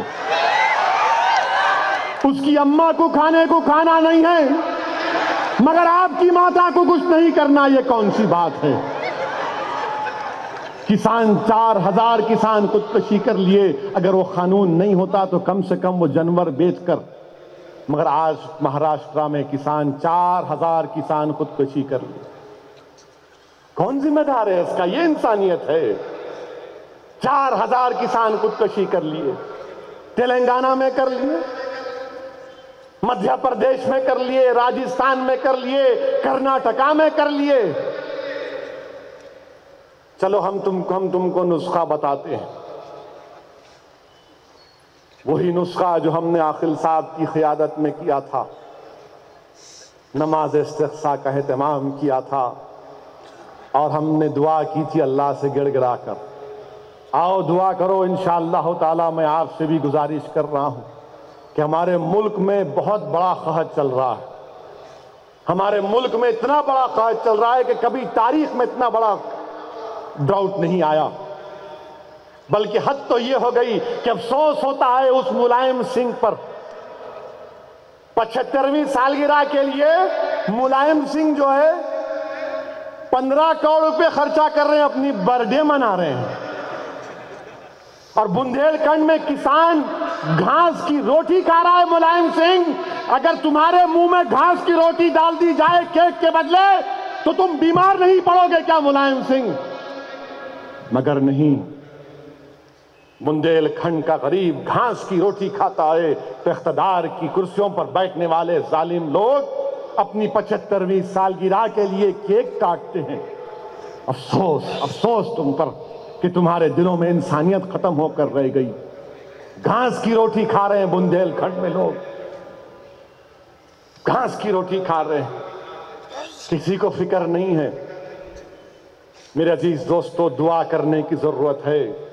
جو اہل دل ہیں، جو بزرگ ہیں، ان تمام سے جا کر بولو کہ دعا کریے کہ ہمارے ملک میں خوب بارش ہو جائے، نفع بخش بارش ہو۔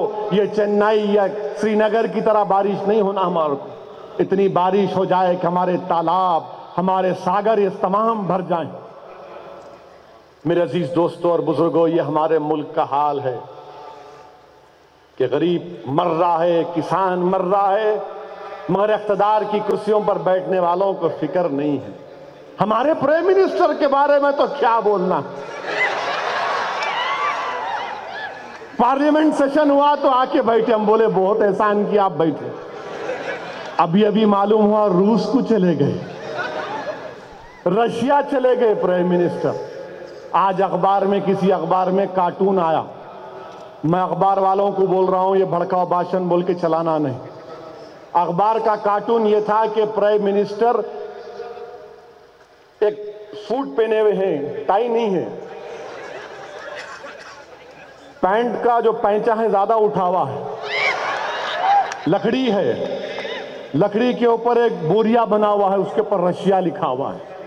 سامنے دو لوگ کھڑے ہوئے ہیں، کہہ رہے ہیں آوارہ ہوں۔ یہ میں نہیں بول رہا ہوں بھائی، ورنہ کل کیس بک کر دیں گے۔ یہ بھائیوں کی عادت ہے ہمیشہ بولتے رہنا، میں نہیں بول رہا ہوں، انہوں بول رہے آوارہ ہوں۔ کارٹون ہے، کارٹون ہے، آپ دیکھو جا کے، اخبار میں آیا کارٹون ہے، ایسا لکڑی رکھے ہوئے ہے، کیا ہے نہیں معلوم، میرے کو آوارہ کا مطلب نہیں معلوم۔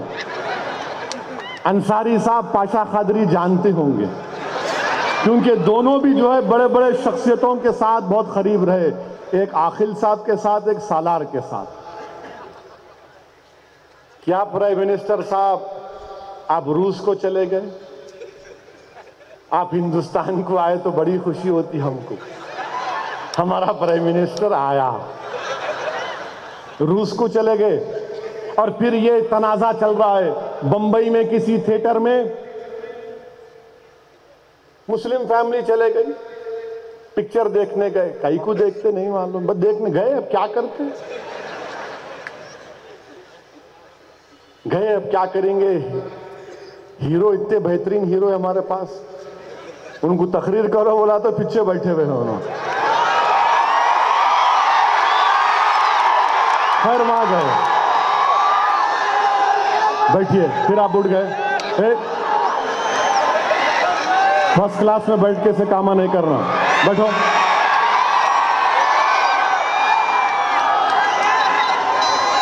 میں پلین کا فرسٹ کلاس بول رہا ہوں، بیٹھو، غلط نہیں سمجھنا۔ تو خیر ان کو تھیٹر میں جن گن من ہوا، بیچاری وہ نہیں اٹھے، وہ لگا تم مسلمان رہ کے نہیں اٹھے، تم جن گن من کی توہین کرے، تم ٹیررسٹ ہو، تم اینٹی نیشنل ہو، تم ہندوستان کے غدار ہو، تم فلاں ہو فلاں ہو فلاں ہو۔ بھگا دیا ان کو وہاں سے، ویڈیو لے کے ڈال بھی دیے یوٹیوب پہ۔ اب کیا ہوا معلوم آپ کو؟ یہ اللہ کا نظام بھی ہے۔ پرائم منسٹر روس کے ایئرپورٹ پہ اترے، مسٹر متروں، پرائم منسٹر روس کے ایئرپورٹ پہ اترے تو ہر ملک کے سربراہ کو وہاں کی فوج سلامی دیتی، سلامی دی، آپ سلامی لیے اور بینڈ شروع ہو گیا، جن گن من نیشنل اینتھم، ہمارے پرائم منسٹر چلنا شروع کر دیے۔ اب کیا بولیں گے آپ ان کو؟ کیا کریں گے آر ایس ایس کی خاکی چڈی پہن کے ہم کو غدار کہنے والوں؟ بتاؤ تم اب کیا بولو گے؟ ہماری ایک بہن، ہمارا ایک بھائی، ہماری ایک ضعیف عورت کو تم نے تھیٹر سے گالیاں دے کر، غدار کہہ کر، نکال کر بگایا کہ تم جن گن من میں نہیں اٹھے، اور ہمارا وزیر اعظم، تمہارا وزیر اعظم جن گن من ہو رہا تو چل رہا ہوں نہیں۔ اب کیا بولیں گے آپ؟ تو بولیں گے نہیں نہیں نہیں نہیں، ذرا جیٹ لیگ تھا، 10-12 گھنٹے کا سفر تھا متروں، تھک گئے تھے متروں۔ تو میرے دوستو، غلطی سب سے ہوتی ہے۔ میں نہیں بولتا تھا، مگر ہماری بچی پہ ہوا، ہمارے بھائی پہ ہوا تو لوگ بولیں گے اس کا جواب کئی کو نہیں دیا انہوں حیدرآباد سے۔ تو جواب دینا ضروری تھا، یہیں جواب دیا جاتا ہے، دوسری جگہ نہیں جواب دیتے۔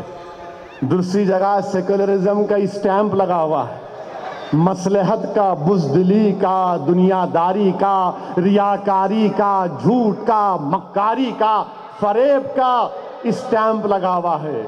یہاں پر اگر کوئی چیز ہے تو غلام بننے کی کوشش کی جا رہی ہے، غلامی کا حق ادا کرنے کی کوشش کی جا رہی ہے، اس لیے دنیا ہم کو بدنام کرتی ہے۔ کانوں پر شک کیا جائے گا، ہم نے اس وطن کو آزاد کیا، رواداری کی بات کرتے۔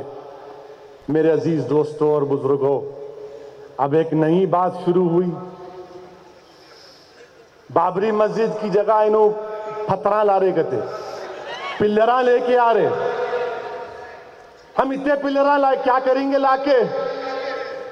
یاد رکھو، آر ایس ایس، سنگھ پریوار، وشوا ہندو پریشد، بجرنگ دل، موہن بھگوت، یہ خاکی چڈی پہن کر لٹ پھرانے والوں، سماجوادی پارٹی کے اقتدار کی کرسیوں پر بیٹھنے والوں، جو آدھے بی جے پی سے زیادہ تم فرقہ پرست ہو، اگر 6 دسمبر کی طرح ننگا ناچ ہوگا، سپریم کورٹ کا فیصلہ ہے، تم وہاں پر سپریم کورٹ کے فیصلے تک ایک چڑی بھی پر نہیں مار سکتی۔ تم آر ایس ایس کے ہوں گے، وشوا ہندو پریشد کے ہوں گے، جب تک سپریم کورٹ کا فیصلہ نہیں ہو جاتا تم کچھ بھی نہیں کر سکتے۔ ملائم سنگھ، تمہاری حکومت کا کام یہ تھا کہ تم ان پتھروں کو سیز کرتے، مقدمہ عائد کرتے، مگر نہیں، یہ نورا کشتی ہو رہی ہے۔ پتھر لائیں گے، کیا کریں گے لا کے؟ جب تک سپریم کورٹ کا فیصلہ نہیں ہوا کچھ نہیں کر سکتے آپ۔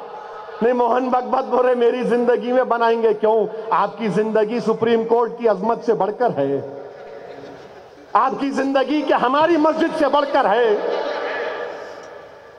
تمہاری زندگی کی اگر بات ہے تو میری زندگی بھی سامنے ہے موہن بھگوت۔ ہندوستان کو اگر تم کیوں اقتدار ملا مسٹر مودی؟ آپ کو مندر بنانے کے لیے اقتدار ملا یا غریبوں کو سہولت پہنچانے کے لیے اقتدار ملا؟ تم کو اقتدار مندر بنانے کے لیے ملا یا کسانوں کو راحت پہنچانے کے لیے ملا؟ تم کو اقتدار مندر بنانے کے لیے ملا یا ہندوستان کی اکانومی کو صحیح کرنے کے لیے ملا؟ تم کو اقتدار مندر بنانے کے لیے ملا یا پھر سرحد پر ہمارے فوجی مارے جا رہے ہیں ان کو بچانے کے لیے ملا؟ گورننس کے لیے ملا یا مندر کے لیے ملا؟ بتاؤ ہم کو۔ مگر آج بھول گئے، جو کل تک یہ تمام باتیں کرتے تھے اب آ گئے اپنے اصلی چہرے پر، اب آ گئے اپنے اصلی چہرے پر۔ مگر ہم کو پوری امید ہے، اور بلکہ ہم سپریم کورٹ میں وہ جو کنٹیم پٹیشن کلیان سنگھ کا چل رہا ہے، اگر اس کنٹیم پٹیشن پر سپریم کورٹ سنوائی شروع کر دے گی اور تمام کے تمام کو سزا دے دے گی، کیونکہ ان لوگوں نے سپریم کورٹ کا کنٹیم کیا، یہ رسول اللہ صلی اللہ علیہ وسلم کی شان میں گستاخی کرنے والے سپریم کورٹ کا کنٹیم بھی کیے ہیں۔ اگر وہ کنٹیم پٹیشن چالو ہو جائے گا تو یہ لوگ ٹھنڈے پڑ جائیں گے پورا۔ اور حکومت سے ہم یہی امید کرتے ہیں کہ سپریم کورٹ کے فیصلے تک حکومت اپنے ان جوکروں کو روکے گی۔ ان جوکروں کو روکو آپ۔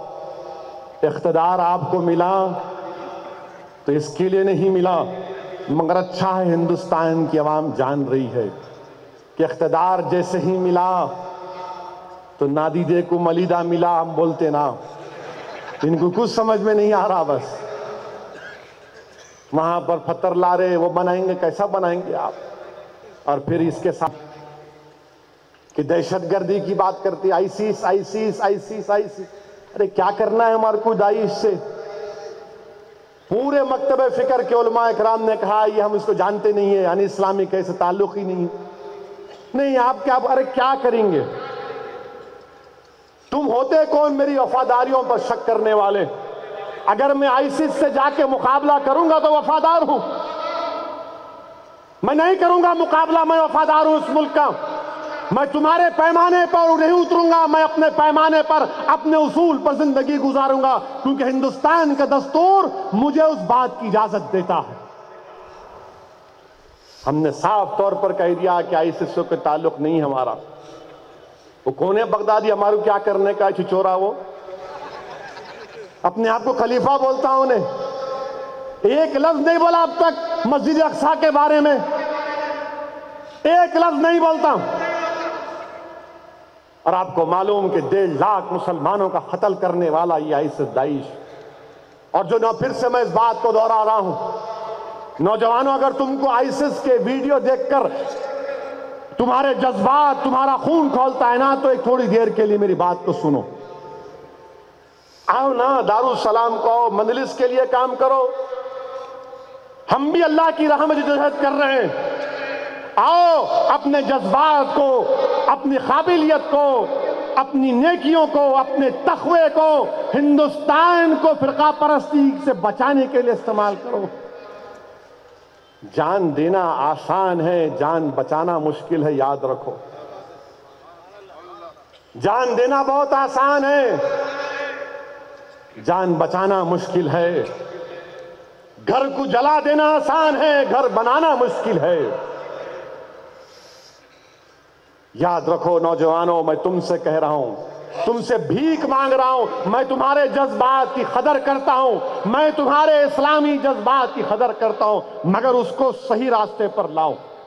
آؤ سیاسی طور پر متحرک ہو جاؤ، ہم اپنے ملک کو ایک بہترین ملک بنائیں گے، دنیا میں اس کو جنت بنائیں گے۔ آؤ تم استعمال کرو، جمہوریت کو استعمال کرو۔ تم کیوں وہاں جانے کی بات کرتے، تم یہاں کی بات کرو، گھر میں چراغ کرو۔ آج ہندوستان کا مسلمان پریشان ہے نوجوانوں، میں دیکھ کر آیا ہوں بہار کی غربت کو۔ ہمارے مہمان خصوصی میری اس بات کو مانیں گے کہ جو غربت میں نے سیمانچل میں دیکھی، ہندوستان کے کہیں علاقے میں نہیں دیکھی۔ تم کو معلوم 50% بچے مسلمانوں کے سیمانچل میں پیدا ہو کر 2 سال کے اندر مر جاتے ہیں۔ 50% بچے سیمانچل میں۔ کیا تم کو معلوم نوجوانوں، مغربی بنگال میں 27% ہماری آبادی اور 48% مسلمان جیلوں میں، تم کیوں نہیں وکیل بنتے؟ تم کیوں نہیں جج بنتے؟ تم کیوں نہیں مجسٹریٹ بنتے؟ تم کیوں نہیں IPS آفیسر بنتے تاکہ ہمارے بچوں پر کوئی ظلم نہ کر سکے؟ 27% مسلمان 48% جیلوں میں ہیں۔ بہار میں سیکولرزم کا باجا بجتا ہے، 17% مسلمان ہیں تو 20% جیلوں میں ہیں۔ مہاراشٹرا میں 11% ہیں تو 27% جیلوں میں ہیں۔ تم وہاں کیوں جاتے؟ آؤ نا ان جیلوں سے نکالنے کی بات کرو۔ اگر تم قابل ہو تو میں تم سے کہہ رہا ہوں کہ آج کے جلسے رحمت العالمین سے ارادہ کرو، یہ عزم لے کر اٹھو کہ اب میں اپنے مسجدوں کو آباد کروں گا، اپنے بچوں کو پڑھاؤں گا، اب خاص طور سے اپنی بیٹیوں کو، اپنی بہنوں کو پڑھاؤں گا۔ اگر تم کو اتنا جذبہ ہے جان دینے کا تو کیا تم ایک کام کر سکتے ہو؟ ایک تو ارادہ کر لو کہ اب میں جہیز نہیں لوں گا۔ تم جان دینے کی بات کر رہے، میں تم سے کہہ رہا ہوں جہیز مت لو نوجوانوں، تمہاری بہنوں کی، ہمارے بہنوں کی شادیاں ہو جائیں گی۔ تم اسلام سے محبت کرتے نا، تو کیا جہیز لینا غیر اسلامی نہیں ہے؟ بتاؤ، سنت سے ثابت کرو مجھے کہ جہیز لینا سنت میں شامل ہے۔ نہیں ہے شامل، بلکہ علماء اکرام نے کہا کہ اگر یہ جہیز، یہ جوڑے کی تم اگر بات کرتے تو رشوت ہے، رشوت ہے۔ اگر تم کو جان دینا ہے نا تو کم سے کم جان مت دو، کہو کہ میں اپنی شادی میں کھانا کا مطالبہ نہیں کروں گا، صرف شادی کروں گا، بسکٹ کھلاؤں گا۔ کھلاؤ عثمانیہ بسکٹ۔ معلوم عثمانیہ بسکٹ کیا رہتا؟ وہ چاند کیسا رہتا۔ کھاؤ، کھلاؤ۔ تھوڑے پیسے ہے تو کراچی بیکری کا فروٹ بسکٹ لے لو، وہ بھی نہیں ہے تو اس کی بھی ضرورت نہیں ہے۔ خالی نکاح کرو، گھر کو جاؤ۔ یاد رکھو، میں بار بار آپ سے کہہ رہا ہوں کہ ایک نیک بیوی سب سے بڑی نعمت رہتی۔ تمہارے گھر میں بہنیں ہیں، اللہ نے مجھے بھی بیٹیاں دی ہیں۔ میں 2 دن پہلے کی بات تم سے کر رہا ہوں۔ میرے ساتھ دارالسلام میں میرا ایک جاننے والا دوست آیا، کہا کہ اسد تم سے بات کرنا ہے۔ میں اندر لے کر گیا تو میرے سامنے رونا شروع کر دیا اور کہا کہ میں پوچھا کیا بات ہے بھائی، بتا، تو میرا پرانا دوست ہے۔ بولا کہ میرے بھائی، میرے بچیاں بڑے ہو رہے، میرے کو اللہ نے 5 بیٹیاں دی ہیں، میرے گھر میں 3 بہناں ہیں۔ جو بھی رشتہ طے کرنے جا رہا ہوں بول رہے کہ جوڑے کے 3 لاکھ روپئے، 2 تولے سونا، 500 لوگوں کا کھانا بریانی ہونا، اس میں کیا کروں بھائی؟ میں لوگوں کے سامنے جا کے بھیک بھی نہیں مانگ سکتا، میں اپنی عزت کا سودا نہیں کر سکتا، میں کیا کروں؟ اور آپ وہ ظالموں کا ویڈیو دیکھ کر آپ کو بھٹکا رہے لوگ۔ آؤ، یہ برائی کا ہم خاتمہ کرتے ہیں۔ ہے ہمت تم میں؟ ہے تم میں ہمت کہ تم جہیز کا خاتمہ کرو گے؟ اگر ہے ہمت تو آج ارادہ کرو اللہ کا نام لے کر کہ دوبارہ کوئی ایسا بھائی نہیں آئے گا روتے ہوئے دارالسلام کا کہیں پر۔ تم نہیں جانتے کہ کتنے گھروں میں پریشانی ہے، کتنے لوگ پریشان ہیں۔ اگر رسول اللہ صلی اللہ علیہ وسلم سے محبت ہے تو جاؤ پڑھو شہزادی جنت کا نکاح کیسا ہوا، دیکھو، دیکھو، پڑھو۔ اہل بیت سے اگر محبت ہے تو دیکھو زندگی کیسے گزاری تھی۔ نوجوانوں، آج تم کو میں دعوت دے رہا ہوں، تم کو میں ترغیب دے رہا ہوں، تم سے بھیک مانگ رہا ہوں، تم سے ڈیمانڈ کر رہا ہوں، تم سے اپیل کر رہا ہوں کہ ختم کرو ان برائیوں کو۔ میں تم سے کہہ رہا ہوں تم زندہ رہو، ایک غیور مسلمان بن کے زندہ رہو۔ تم فخر کے ساتھ کہو کہ ہاں ہندوستان میرا ملک ہے، میں یہاں پر اول درجے کا شہری ہوں۔ میں تم سے کہہ رہا ہوں کہ یہاں پر سینہ تان کے زندگی آپ اور ہم گزارتے آئے ہیں اور انشاءاللہ گزاریں گے. ہم جان نہیں دیں گے, ہم جان بچائیں گے. ہم ملک کو بچائیں گے, اپنی بہنوں کو بچائیں گے, اپنی مسجدوں کو بچائیں گے. یہ کام ہم کو کرنا ہے اور ہم خاموش نہیں بیٹھ سکتے. یاد رکھو, جہیز کیا کرتے ہمارے پاس؟ جہیز دے دیتے. باپ کا انتقال ہو جاتا, اماں مر جاتے, بہن بولتی میرا حصہ کہاں ہے؟ تو بولتے تیرا کنیا دان نہیں کرے ہم, کئی کا حصہ تیرا؟ میں اسے کئی بہنوں کو جانتا ہوں. ارے جہیز مت دو, باپ کا حصہ دو. یاد رکھو اللہ کے پاس تمہاری پوچھ ہوگی, اللہ کے پاس تمہاری پوچھ ہوگی. جو حصہ اللہ نے طے کیا اس کو پورا کرو. جہیز دے کر اپنی بہنوں کو اپنے ماں باپ کی جائیداد سے محروم کرنا یہ بہت بڑا گناہ ہے. اللہ کے رسول سے محبت ہے تو زبان سے نہیں بولنا, عمل کرنا. خالی یہ بول دیا او سبحان اللہ, نعرے تکبیر, اللہ اکبر کا نعرہ لگا دیے, ہم سر کٹا دیں گے, کود جائیں گے آگ سے. موٹر سائیکل سے گرے تو رونا شروع کر دیتے, اماں اماں اماں. میرے دوستو, یہ جو آگ میں آپ جل رہے ہیں اس آگ کو بجھاؤ تاکہ حشر کے میدان میں ہم تمام پکار کر کہیں گے رسول اللہ صلی اللہ علیہ وسلم کو دیکھ کر, یا رسول اللہ آپ کا غلام حاضر ہے, یا رسول اللہ ایک نظر کرم کر دیجئے.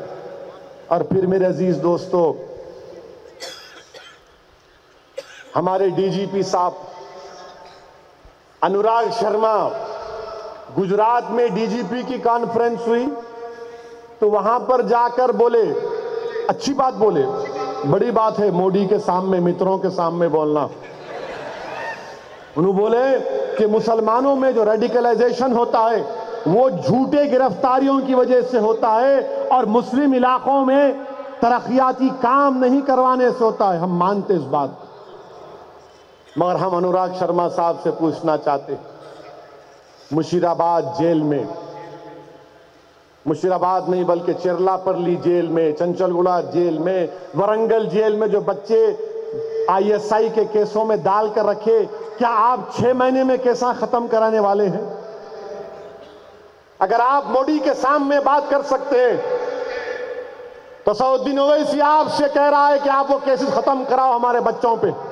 اگر آپ سمجھتے کہ جھوٹے کیسوں میں ڈال کر مسلم نوجوانوں کو رکھنے سے ریڈیکلائزیشن ہوتا ہے تو آلیر کے انکاؤنٹر سے نہیں ہوگا, آلیر کے انکاؤنٹر سے بھی ہوتا. مسٹر انوراگ شرما, یہ ظلم کا بھی خاتمہ ہونا چاہیے. مگر کیا ہندوستان کی پولیس سن رہی ہے؟ کیا گجرات کی پولیس سن رہی ہے؟ کیا مہاراشٹر کی پولیس سن رہی ہے؟ کیا بنگال کی پولیس سن رہی ہے؟ کیا اتر پردیش کی پولیس سن رہی ہے کہ جھوٹے کیسوں میں مسلم نوجوانوں کو ڈالنے سے ریڈیکلائزیشن ہوتا ہے؟ مسلم علاقوں میں ترقیاتی کام نہیں کروانے کی وجہ سے, مسلم نوجوانوں کو تعلیم سے محروم رکھنے کی وجہ سے, مسلمانوں کو ان کا حق نہیں دینے سے ریڈیکلائزیشن ہوتا ہے. یہ اسد الدین اویسی کے الفاظ نہیں ہیں, تلنگانہ کے ڈی جی پی کے الفاظ ہیں. اب بتاؤ بھڑکاؤ بھاشن کون کر رہا ہے؟ اور بزرگوں, اور پھر لاسٹ اینڈ فائنل, بیٹھیے ابھی ختم نہیں ہوا, لاسٹ اینڈ فائنل یہ ہے,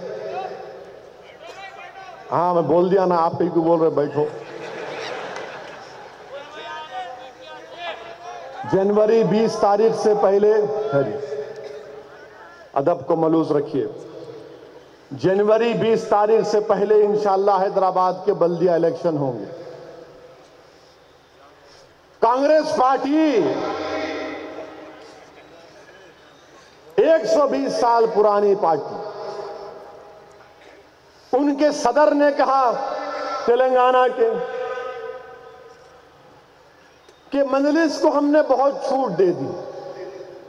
ہلو مسٹر,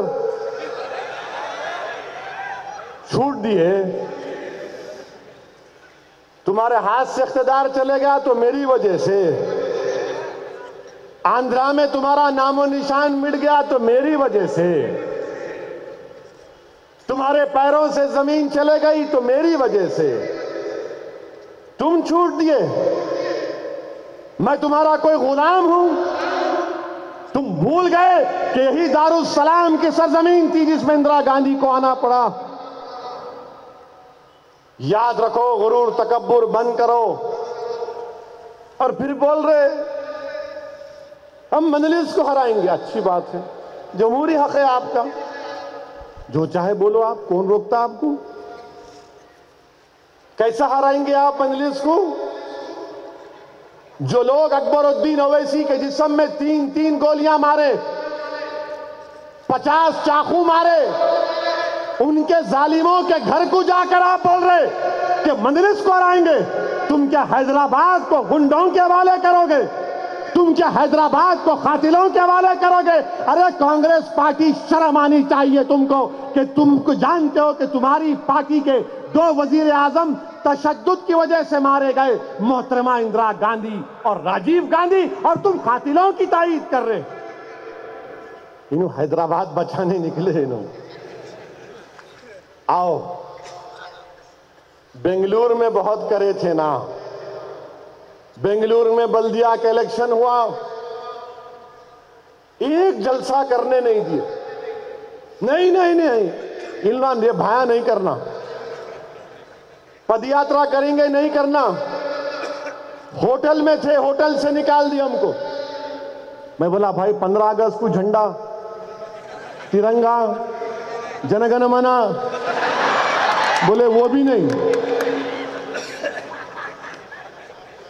اب بول رہے حیدرآباد، آؤ حیدرآباد۔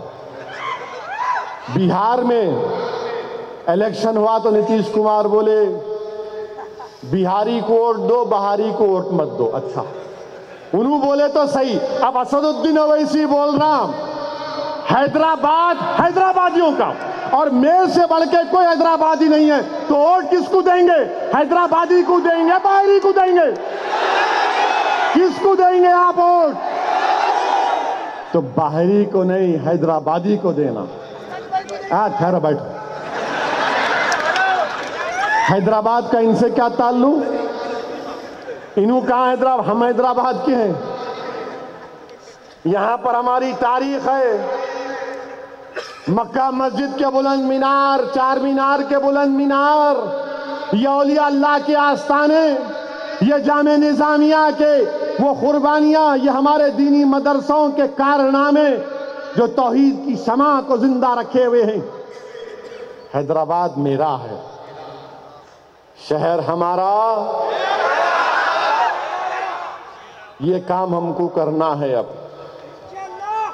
اور پھر ہمارے سامنے تیلگو دیسم بی جے پی بھی ہے، نائیڈو آ رہے سائیکل پہ، سائیکل پہ بیٹھ کے موڈی کو فارق پہ بٹھا لے کے،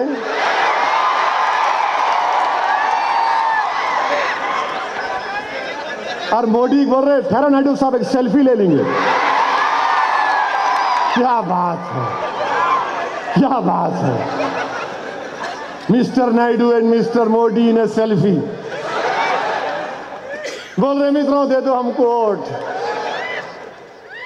بھارت کو ایسا کرنا ہے۔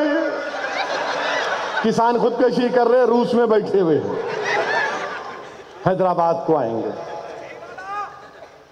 میرے عزیز دوستوں، بزرگوں، نوجوان ساتھیوں،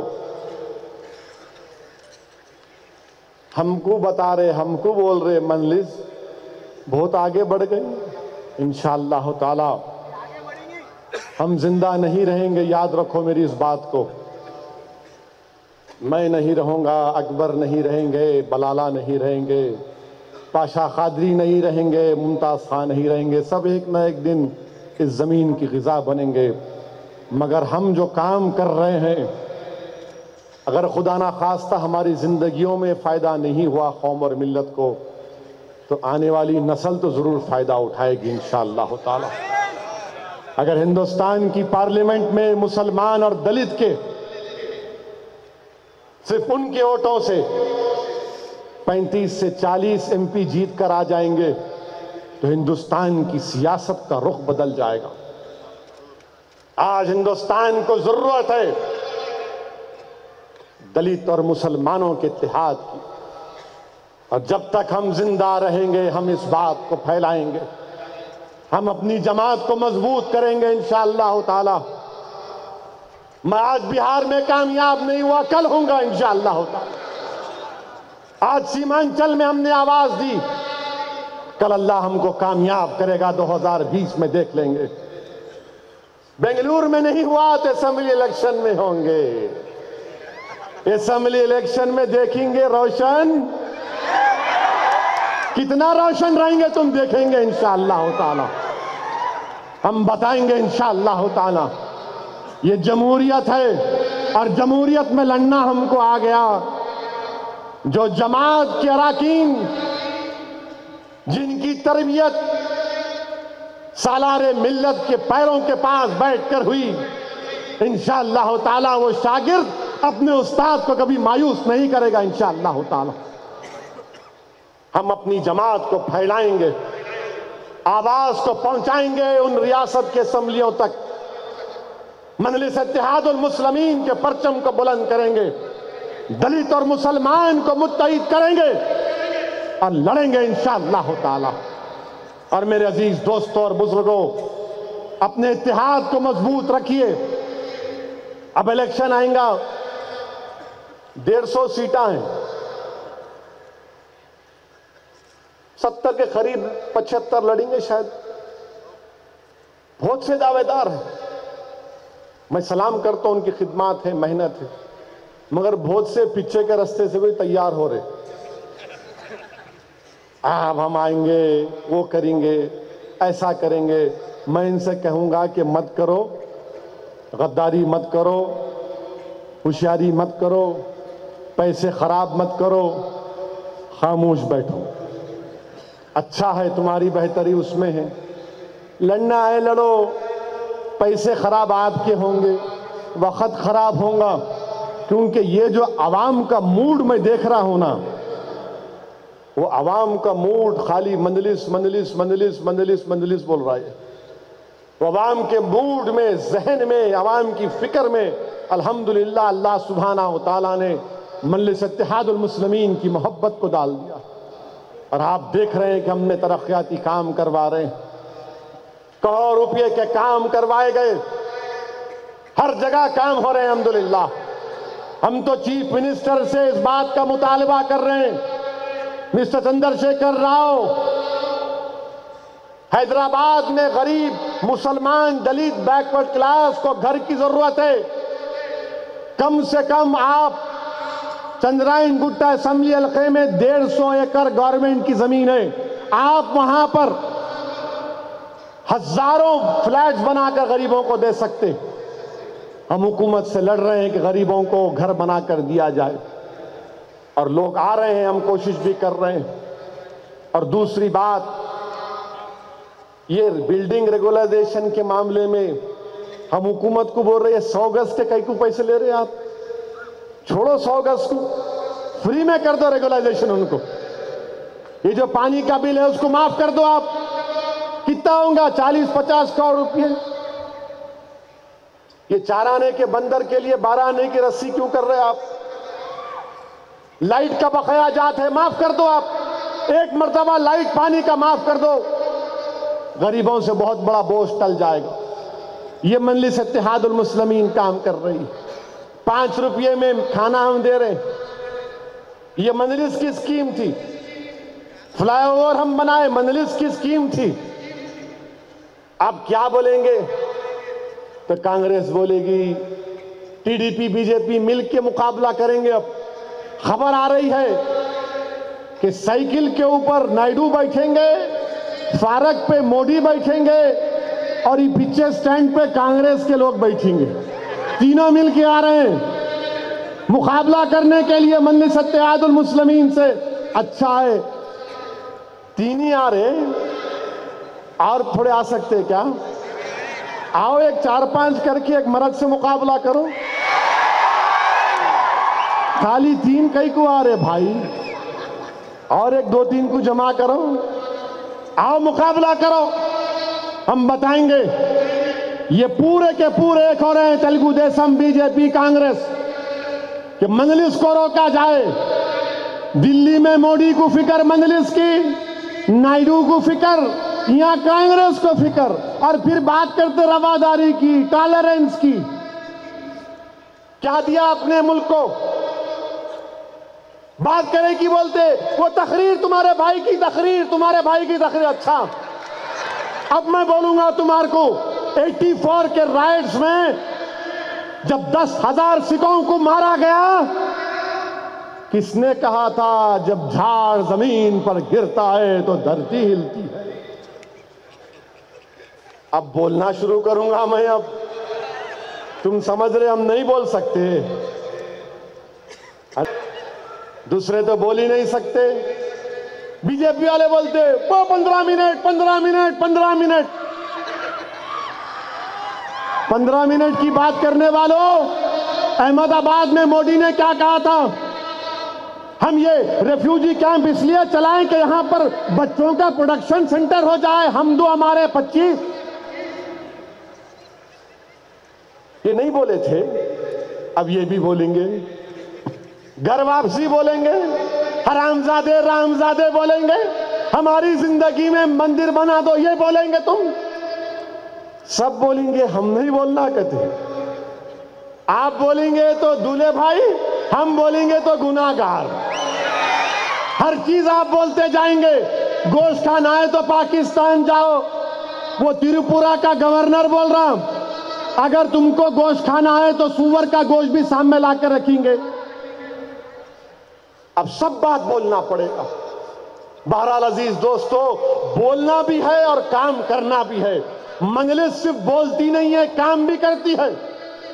اور انشاءاللہ تعالی اللہ سے دعا کریے کہ اللہ سبحانہ و تعالی اچھے امیدواروں کا انتخاب مجھ سے کرائے۔ یہ بہت مشکل کام ہے۔ سالار ملت میں مردم شناسی کی اللہ خدا داد صلاحیت دیا تھا ان کو۔ اسد الدین اویسی کمزور ہے میرے بھائی، آپ دعا کریے کہ یہ ایک بہت بڑا فیصلہ ہم کو کرنا ہے، اور آپ تمام کی میں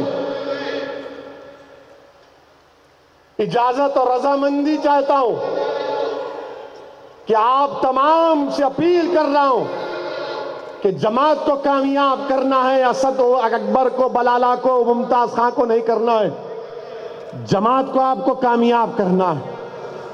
مجلس اتحاد المسلمین اپنی جماعت کو، اپنی سوچ کو، اپنی فکر کو، اپنی شناخت کو، اپنی مستقبل کو، اپنے شہر کو کامیاب کرنا ہے۔ کیا آپ کی اجازت ہے؟ آپ کی رضامندی ہے؟ انشاءاللہ تعالی ایمانداری کی جیت ہوگی، اور آپ تمام کے بھرپور تعاون اور دعاؤں سے جیت ہوگی، اور انشاءاللہ تعالی شہر ہمارا، میر ہمارا۔ حیدرآباد حیدرآبادیوں کے لیے، حیدرآباد باہر کے لوگوں کے لیے نہیں ہے، حیدرآباد حیدرآبادیوں کے لیے ہے۔ آئیے اپنی جماعت کو مضبوط کریے۔ اور آخر میں آپ سے کہوں گا کہ قرآن اور سنت کی پابندی کرو نوجوانوں۔ تم اس قوم کے مستقبل ہو، تم ملک کے مستقبل ہو۔ خوب پڑھو، نیک بنو، برائیوں کا خاتمہ کرو، اور آؤ مجلس کو مضبوط کرو۔ وآخر الدعوان الحمدللہ رب العالمین۔